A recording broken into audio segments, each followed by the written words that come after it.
শাইখুল হাদিস আল্লামা মামুনুল হক, বাংলাদেশ খেলাফত মজলিসের সম্মানিত আমির, দেশ এবং আন্তর্জাতিক পরিমণ্ডলে মুসলিম উম্মার হৃদয়ের স্পন্দন আল্লামা মামুনুল হক।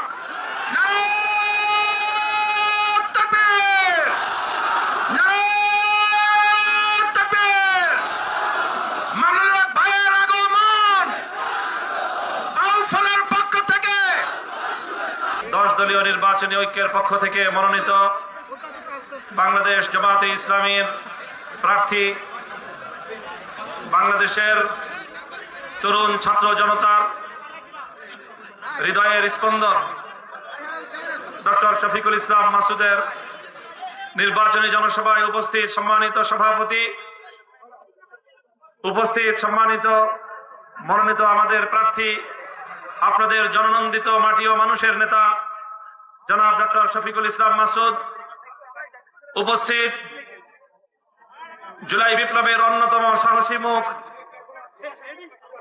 কোটি যুবকের আইকন, আজকের প্রধান বক্তা জনাব হাসনাত আব্দুল্লাহ, উপস্থিত আজকের এই সমাবেশের বিশেষ অতিথি আল্লামা সাঈদী রহমতুল্লাহ আলাইহির সুযোগ্য সন্তান, আমার কারা জীবনের সঙ্গী জনাব শামীম সাঈদী, উপস্থিত অন্যান্য নেতৃবৃন্দ, বাউফলের সম্মানিত সর্বস্তরের জনগণ জনতা, বিশেষভাবে আজকের এই সমাবেশে উপস্থিত বিপুল পরিমাণ আমার সম্মানিত মা ও বোনেরা,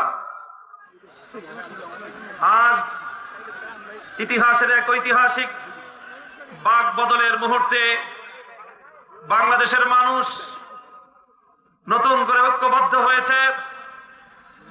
বাংলাদেশের মানুষ পুরনো দুর্বৃত্তপনার রাজনৈতিক বন্দোবস্তকে ছুড়ে ফেলে দিয়ে নতুন বন্দোবস্তের ভিত্তিতে বাংলাদেশ গড়বার লক্ষ্যে যে জনতার ঐক্য গড়ে তুলেছে, পটুয়াখালী 2 আসনে বাউফলের জনগণ আজকের এই বিপুল উপস্থিতির মধ্য দিয়ে প্রমাণ করে দিয়েছে বাংলাদেশে আর পুরনো রাজনৈতিক ব্যবস্থা চলবে না। বাংলাদেশে আর সেই ফ্যাসিবাদের রাজনীতি কোনোদিন ফিরে আসবে না ইনশাআল্লাহ। বাংলাদেশের মানুষ মেহনতি মানুষ, বাংলাদেশের মানুষ পরিশ্রমী মানুষ। আমি লক্ষ্য করে দেখেছি প্রতিটি সেক্টরে, প্রতিটি ক্ষেত্রে আমার দেশের মানুষ তারা পরিশ্রম করে, হাড় ভাঙ্গা খাটুনি খাটে, মাথার ঘাম পায়ে ফেলে দেশের জন্য, জনগণের জন্য তারা তিল তিল করে সম্পদ উপার্জন করে। যারা কৃষক তারা ভোর 4টা-5টায় ঘুম থেকে উঠে ফসলের মাঠে যায়, দিনভর রোদে পুড়ে বৃষ্টিতে ভিজে মাঠে সোনার ফসল ফলায়। যারা শ্রমিক তারা ঘাম ঝরানো শ্রম দেয়। রিক্সাওয়ালা মেহনতি মানুষ তারা অক্লান্ত পরিশ্রম করে সামান্য সামান্য পয়সা উপার্জন করে। বাংলাদেশ থেকে প্রবাসে যাওয়া আমাদের রেমিটেন্স যোদ্ধারা 8 ঘন্টার বদলে 10 ঘন্টা, 12 ঘন্টা, 16 ঘন্টা পর্যন্ত তারা পরিশ্রম করে। স্বপ্ন একটাই, তারা বিদেশ থেকে রেমিটেন্স পাঠায়, প্রবাস থেকে রেমিটেন্স পাঠায়, পরিবার একটু সুখ স্বাচ্ছন্দ্যে থাকবে, বাংলাদেশের ভাগ্যের পরিবর্তন হবে। এই স্বপ্ন নিয়ে কৃষক, শ্রমিক, মজদুর, মেহনতি মানুষ, প্রবাসী আমাদের ভাইয়েরা বোনেরা এইভাবে এই দেশটার জন্য তারা তাদের শুধু ঘাম ঝরানো নয়, রক্ত পানি করে তারা তিল তিল করে পয়সা উপার্জন করে। অথচ বিগত 54 বছর আমরা দেখেছি আমাদের এই মেহনতি মানুষের কষ্টার্জিত সম্পদ শাসক গোষ্ঠী শাসনের চেয়ারে বসে জনগণের সম্পদ দিয়ে দেশকে উন্নয়নের বদলে নিজেদের ব্যক্তি এবং দলের ভাগ্য গড়বার জন্য বিদেশগুলোতে বিভিন্ন দেশে তারা বেগম পাড়া গড়ে তোলে, লুটপাট চালায়। আর বাংলাদেশের মেহনতি মানুষের কপালে, আমার বাংলাদেশের নীতিবান মানুষের কপালে বারবার দুর্নীতিতে বিশ্ব চ্যাম্পিয়ন হওয়ার কলঙ্কের তিলক কেটে দেয়। এদেশের মানুষ অনেক শ্রম দিয়েছে, অনেক রক্ত দিয়েছে, অনেক জীবনের বিনিময়ে বাংলাদেশ আজ এ পর্যায়ে দেশে উপনীত হয়েছে। বাংলাদেশের মানুষ বারবার আধিপত্যবাদের বিরুদ্ধে লড়াই করেছে। বাংলার মানুষ একবার ব্রিটিশ বেনিয়া আধিপত্যবাদের বিরুদ্ধে লড়াই করেছে। বাংলার মানুষ কলকাতার দাদাবাবুদের আধিপত্যবাদের বিরুদ্ধে লড়াই করেছে। বাংলার মানুষ পশ্চিম পাকিস্তানি খান পাঠানদের আধিপত্যবাদের বিরুদ্ধে লড়াই করেছে।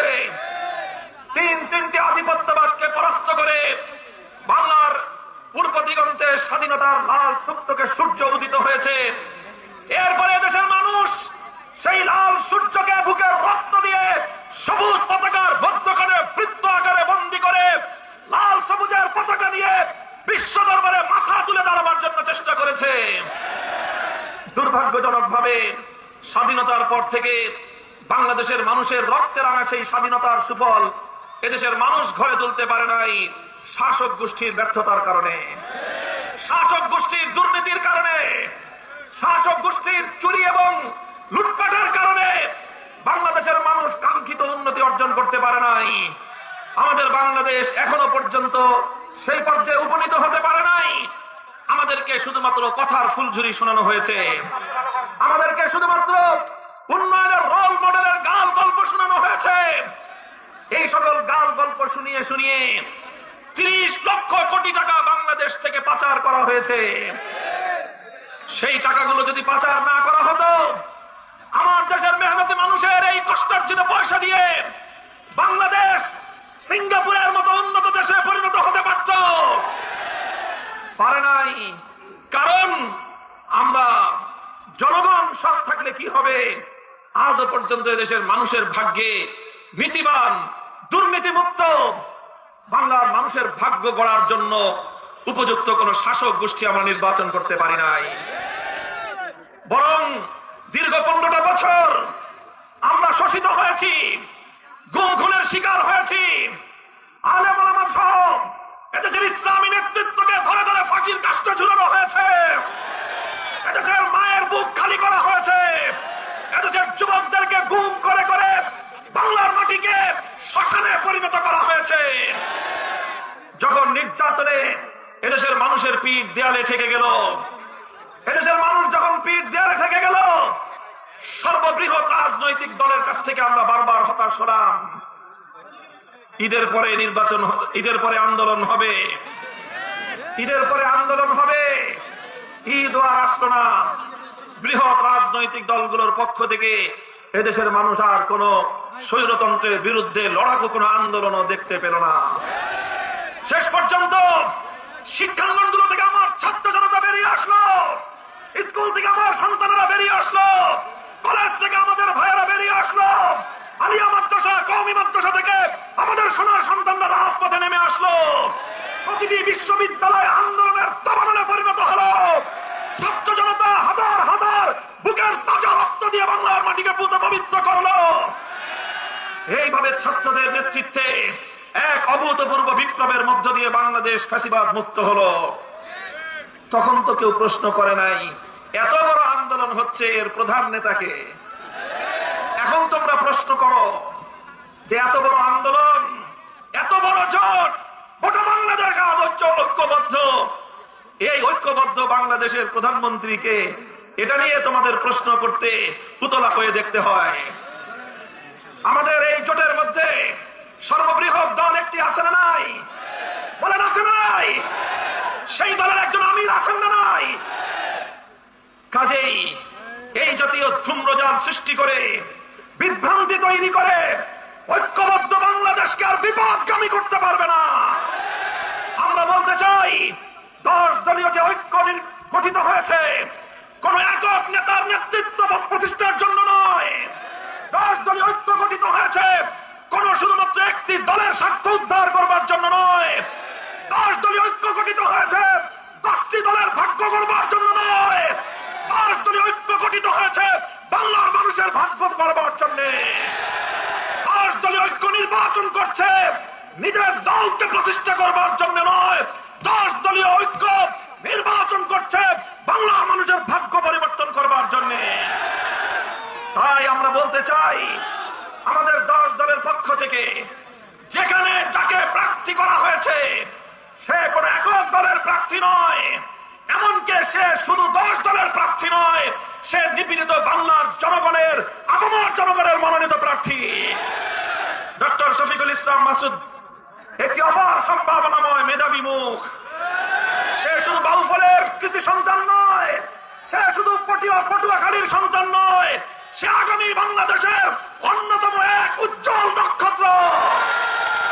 ইনশাআল্লাহ আগামীর বাংলাদেশের বিনির্মাণ, আগামীর মেধাবী বাংলাদেশ, সম্ভাবনাময় বাংলাদেশ তৈরির জন্য যেই মেধাবী নেতৃত্বের প্রয়োজন, তার অন্যতম প্রধান মুখ হবে ডক্টর শফিকুল ইসলাম মাসুদ। ইনশাআল্লাহ আমি দোয়া করি, আশীর্বাদ জানাই বাংলাদেশের আলেম সমাজের পক্ষ থেকে ডক্টর শফিকুল ইসলাম মাসুদকে আমি আশীর্বাদ এবং দোয়া করি। ইনশাআল্লাহ যেই বাংলাদেশ গড়বার জন্য আমরা হাতে হাত রেখেছি, সে বাংলাদেশ গড়বার জন্য সে আমাদের অন্যতম হিরণময় হাতিয়ার হিসেবে কাজ করবে।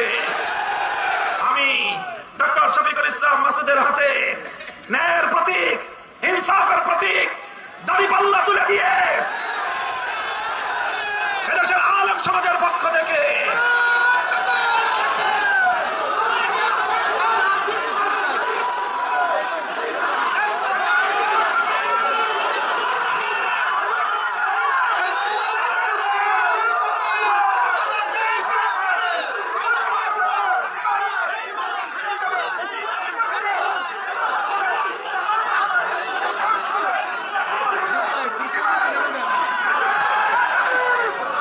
ইনশাআল্লাহ মনে রাখবেন, কোন কোন আসনে আমাদের এক এক আসনে প্রতীক এক একটা হতে পারে। আমরা 10টি দল, আমাদের দলীয় নাম ভিন্ন হতে পারে, কিন্তু আজকে বাংলাদেশকে নতুন ভাবে তৈরির জন্য পরিবর্তনের যেই ধারা জুলাই বিপ্লবের মাধ্যমে সূচিত হয়েছে, জুলাই বিপ্লবের মাধ্যমে সূচিত সংস্কার এবং সেই পরিবর্তনের ধারাকে সফলতার দ্বার প্রান্তে উপনীত করার জন্য আগামী 12ই ফেব্রুয়ারির ত্রয়োদশ জাতীয় সংসদ নির্বাচনে 10 দলীয় ঐক্যের প্রার্থীদেরকে নির্বাচিত করতে হবে, ভোট দিতে হবে এবং তাদের গলায় বিজয়ের মালা তুলে দিতে হবে। ইনশাআল্লাহ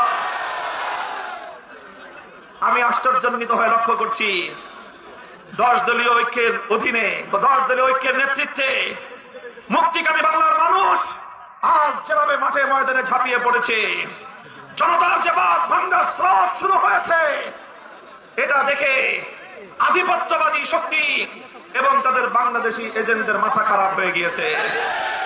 যারা মনে করেছিল যে আবার নতুন কোন দালাল অথবা দোসর সৃষ্টি করে বাংলাদেশটাকে ভিন দেশিরা লুটে পুটে খাবে, লক্ষ্য করে শুনুন, ভিন দেশি শক্তি, বিদেশি আধিপত্যবাদী শক্তি যুগের পর যুগ, বছরের পর বছর বাংলার মানুষের মাথার উপর তাদের দোসর এবং সেবাদারদেরকে বসিয়ে বাংলাদেশ থেকে তারা রক্ত চুষে খেয়েছে, লুটে পুটে খেয়েছে। এক দোসরের দিন শেষ হলে নতুন আর এক দোসরকে বসানোর জন্য তারা পায়তারা চালিয়েছে। এবার বাংলার মানুষ ঐক্যবদ্ধ হয়েছে, আর কোন দোসরের চেহারা তারা দেখতে চায় না।